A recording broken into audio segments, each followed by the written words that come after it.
말씀을 의지하는 삶이라는 제목으로 함께 은혜 나누고자 합니다. 벌써 2020년 1월 둘째 주가 되었습니다.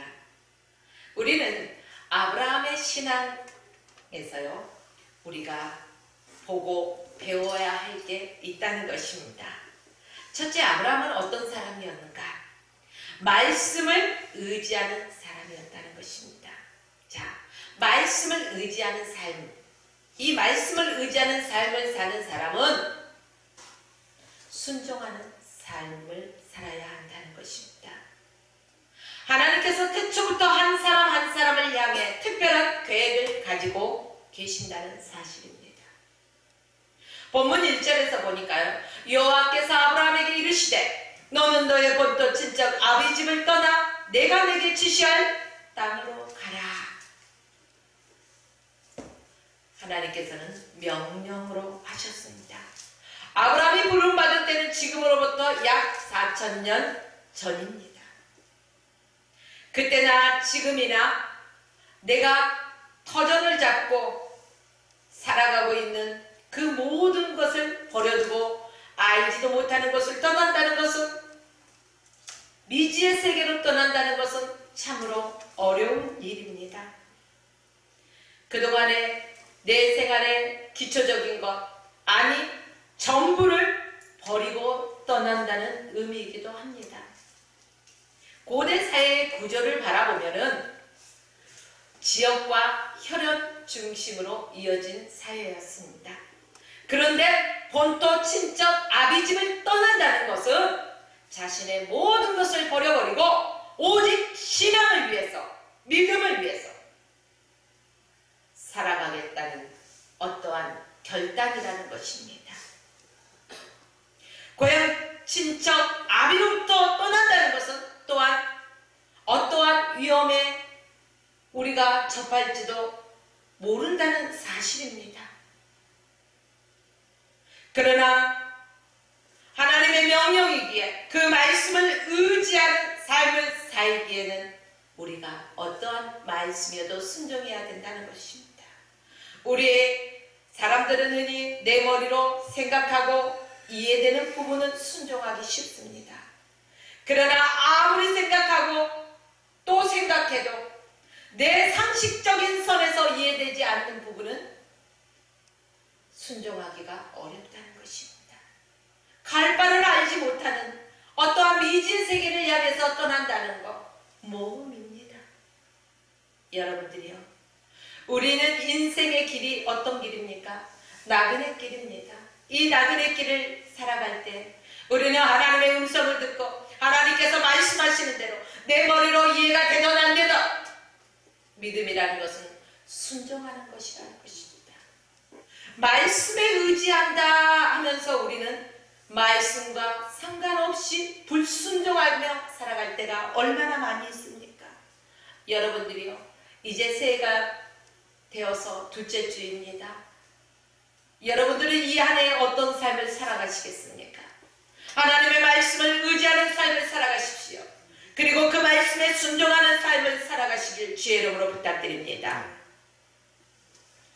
이어서 4절 말씀에는요, 이에 아브라함은 여호와의 말씀을 쫓아갔고 하나님의 말씀을 따라갔다는 것입니다. 한마디로 순종했다는 것입니다. 그렇습니다. 하나님의 말씀에 순종하는 것, 귀한 믿음입니다. 존 칼뱅은 신앙을 이렇게 정의했습니다. 눈을 감고 귀를 기울여 무조건 따르는 거예요. 한마디로 하나님께서 우리에게 요구하시는 것은 어떤 요구냐? 완전한 순종을 요구하신다는 것입니다. 99%가 아니에요. 100%의 순종을 하나님께서는 요구하신다는 사실입니다. 번외포의 신앙 정립관을 바라보면 주님의 명령에 순종하는 것이다, 이렇게 말하고 있습니다. 뿐만 아니라 성경에 사무엘상 15장 22절 말씀해 보니까요, 여호와께서 번제와 다른 제사에 그 목소리를 청종하는 것을 좋아하신 같이 좋아하시겠나이까? 순종이 제사보다 낫고 듣는 것이 수양의 기름보다 나으니라고 성경에 기록되었습니다. 그렇습니다. 예수 그리스도를 믿는 하나님의 백성들이라면 하나님의 말씀에 순종하는 것이 기본 의무라는 것입니다. 우리가 순종할 때 하나님께서는 각양 은사를 우리에게 부어주십니다. 우리가 하나님의 말씀에 순종할 때 하나님의 능력도 우리 안에서 나타나고 또한 우리가 경험할 수 있다는 사실입니다. 문제는 하나님의 말씀을 들을 때 순종을 구체적으로 어떻게 할 것인가? 본문의 아브라함을 한번 보십시오. 인간으로서 도저히 순종하기 어려운 상황이었습니다. 너는 너의 본토 친척 아비 집을 떠나 내가 지시할 땅으로 가라. 차라리 하나님께서 너는 어느 곳으로 가라 말씀해 주셨으면, 지명해 주셨으면 좀 쉬울 것입니다. 지시할 땅으로 가라.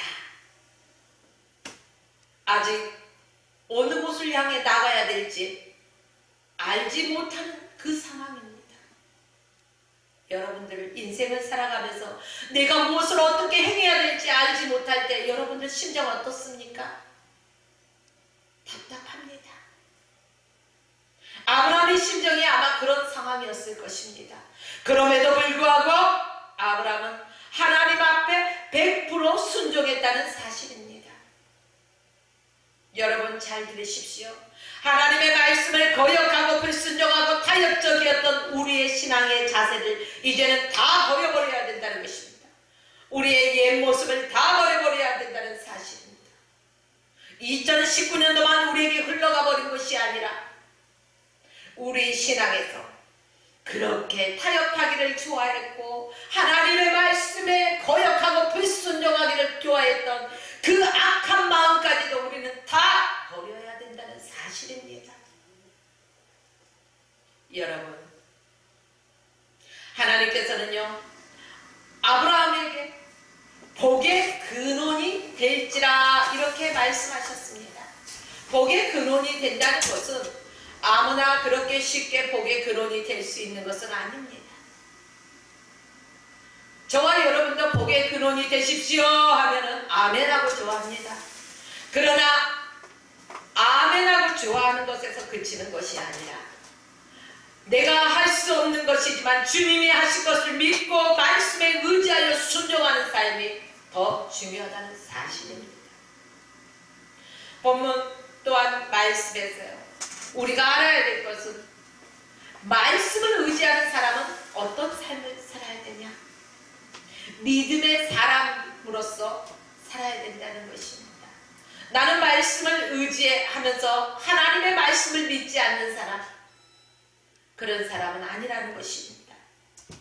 2절 말씀해 보니까 내가 너로 큰 민족을 이루고 내게 복을 주어 내 이름을 창대케 하리니 너는 복이 될지라.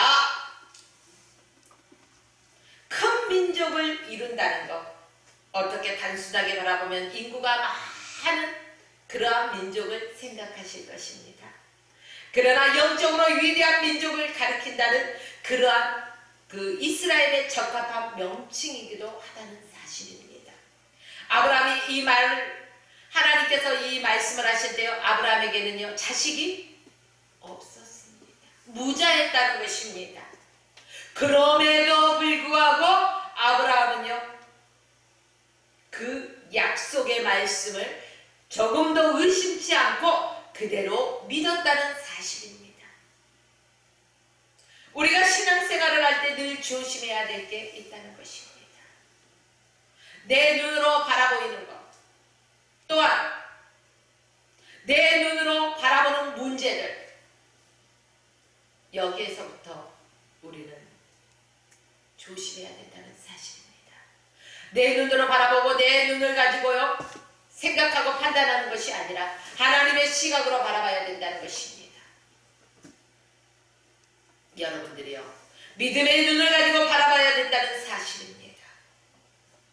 지금 우리들의 문제가 무엇입니까? 매사를 내 생각, 내 안에서 나오는 생각, 여기에서 신학적으로 바라보고 판단한다는 것입니다.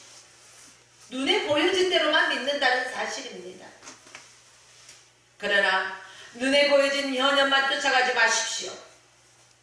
믿음의 눈으로 하나님의 시각에서 모든 것들을 바라보십시오.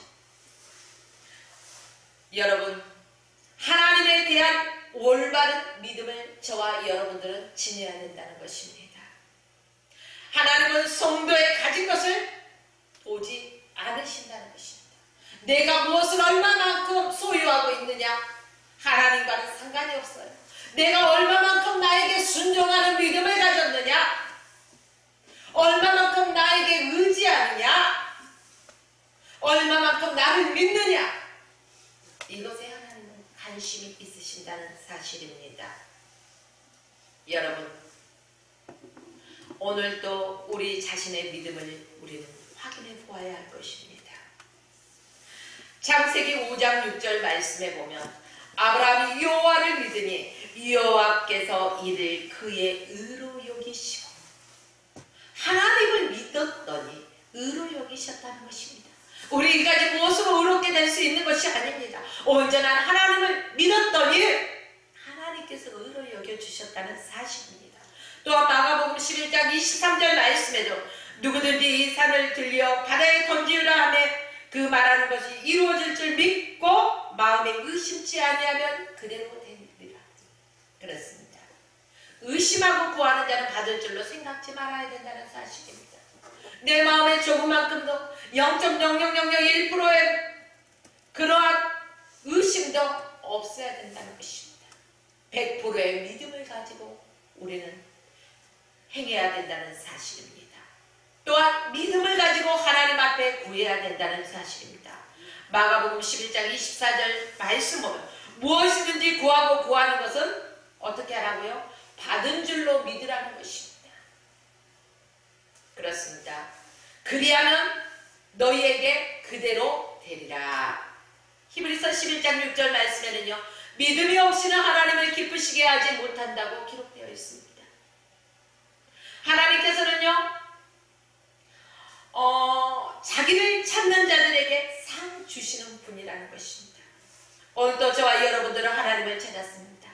우리가 주일날 하나님 앞에 예배 드리는 이 한 시간만 하나님을 찾는 게 아니라는 것입니다. 무시로 내 삶의 모든 순간순간 모든 영역에서 하나님을 인정하십시오. 하나님을 찾으십시오. 늘 주님과 동행하는 삶을 사십시오. 여러분, 우리 하나님은 어떤 분이십니까? 우리 하나님은요, 천지를 창조하신 하나님이십니다. 또한 다스리시는 분이십니다. 전지전능하신 하나님이십니다. 무소부재하신 하나님이십니다. 무소불위하신 하나님이십니다.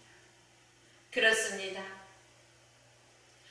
이러한 하나님을 저와 여러분들은요, 똑바로 알고 똑바로 믿어야 된다는 사실입니다. 내 백성이 망하는 것은요, 하나님을 알지 못하기 때문이라는 것입니다. 머리로 아는 것 아니요, 믿음으로 알아가야 된다는 것입니다. 하나님의 말씀을 믿고 의지하고 철저히 하나님의 음성에 귀를 기울이는 삶을 살아야 할 것입니다.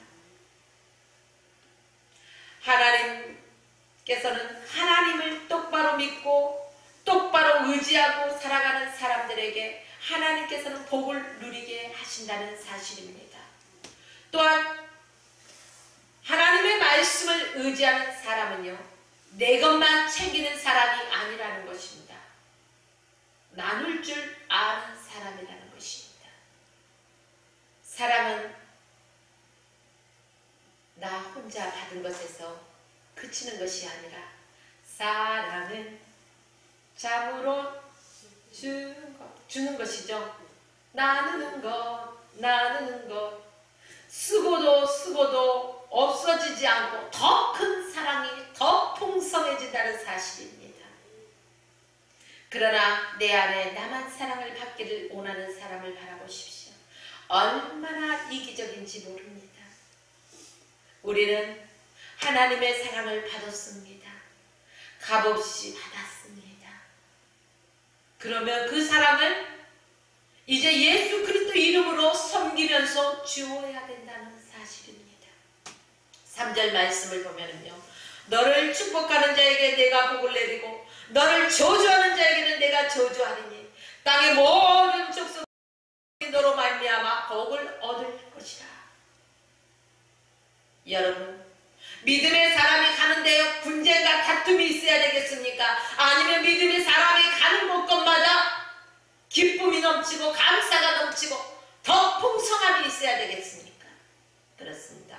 저와 여러분은요, 이 복의 근원이 되어서 나 한 사람으로 인해서 내 주변의 사람들이 복을 받아야 되는 것입니다. 내 가정이 나로 인하여서 복을 받고 내가 섬기는 교회가 나로 인하여서 부흥하고 내 이웃들이 나로 말미암아 화목하고 그 안에서 예수 그리스도를 알아가고 나 한 사람으로 인해서 나라와 민족이 복을 받고 하나님의 말씀으로 세워지고, 이것은 무슨 뜻입니까? 나 한 사람이 그대로 있는 것이 아니라 죽어지고 썩어지는 미랄이 되어서 하나님 앞에 온전한 순종함으로 엎드려 기도하는 것입니다. 믿음의 사람으로 철저하게 살아간다는 것입니다. 아브라함에게는요, 애칭이 있어요. 여러분들 애칭 있지 않습니까? 그렇습니다. 아브라함도 바라보면은요, 이러한 애칭이 있어요. 열국의 아비다. 하나님의 방백, 선지자, 하나님의 종, 나의 본 아브라함아. 여러 가지 애칭이 있다는 것입니다. 여러분, 하나님이 나의 친구, 예수 나의 친구, 아멘, 아멘, 아멘. 믿습니까? 예수 나의 친구라는 것입니다. 그렇습니다. 이처럼 오늘 예수 그리스도 안에 있는 모든 사람들은 형제요 자매라는 것입니다. 우리 육신의 피를 나누지 않았지만 우리는 영적인 형제요 자매라는 사실을 기억하시고 늘 주님 안에서 사랑하고 섬기며 살아가십시오. 본문에서 말하는 아브라함을 축복하는 자를 하나님께서 축복해 주셨다는 것입니다. 또한 저주하는 자는 저주에서 죄인이 되게 하셨다는 것입니다. 여러분, 여러분들로 인하여서 복을 받는 민족이 되게 하십시오. 복을 받는 가정이 되게 하십시오. 복받고 부흥하는 교회가 되게 하십시오. 부흥하는 방송이 되게 하여 주시옵소서. 우리가 기도해야 될 것입니다.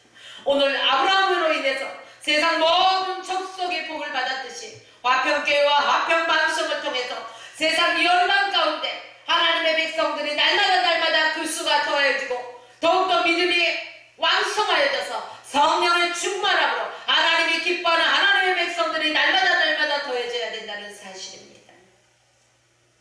오늘 본문을 쉽게 말하면 아브라함은 어떤 사람이다? 복의 사람이다.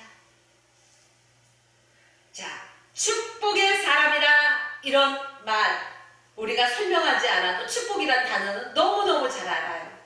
그래서 사람들은요, 이 복자를 너무너무 좋아해요. 행운이나 복을 가져다는 주는 사람의 비유적인 말로도 사용하기도 합니다.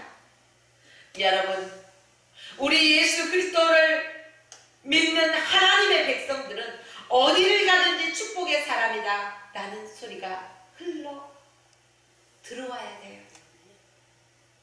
우리 성도들이 복의 근원이 되시기를 주님의 이름으로 축원합니다. 내 삶의 현장에서 복된 하나님의 역사가 일어나기를 주님의 이름으로 축원합니다. 그렇게 하려면 성도의 삶이 주님의 마음으로 나누는 삶을 살아야 된다는 것입니다. 주는데 싫어하는 사람 보셨습니까? 뭐가 됐든 간에 나누면 사람들은 기뻐해요. 그런데요, 옹색하게 내 것만 챙기는 사람 주위에는 사람이 없어요. 하나님의 백성들, 예수 그리스도를 믿는 자들이요, 이제는 주 예수 그리스도 이름으로 나누십시오. 섬기십시오. 교회와 세상과 불신자들에게도 주 예수 그리스도 이름으로 행하십시오. 내가 있어서 내가 행하는 것이 아니라 내 안에 역사하시는 성령의 힘으로, 성령의 능력으로 행하십시오. 그리고 그것을 나누십시오. 여러분 한 사람 한 사람이 축복 덩어리가 되십시오. 더 풍성해지십시오. 세상은 물론이요, 교회가 더 아름다워지고 풍성해지고 하나님의 말씀의 열매가 주렁주렁 열리고 기도의 열매가 열리고 사랑의 열매가 열리고, 아멘이 없어요. 예, 이렇게 우리에게는 항상 영적인 것들이 풍성해질 때 하나님께서는요, 육적인 것도 보너스로 주신다는 사실입니다. 여러분, 말씀을 정리합니다. 그리스도인은 무엇으로 살아간다고요? 믿음으로 살아가야 된다는 사실입니다. 믿음으로 살아가기 위해서는 하나님의 말씀에 순종이 뒤따라야 된다는 것입니다. 우리 그리스도인들은 하나님의 계획 속에 있는 축복의 사람이라는 것을 믿으십시오. 아브라함이 하나님의 말씀을 믿고 순종하고 복의 근원이 되었듯이 오늘 저와 여러분과 이 화평방송을 시청하시는 모든 여러분들에게도 하나님께서 주시는 복의 근원이 되시길 주의 이름으로 축원하며 오늘 말씀을 마칩니다.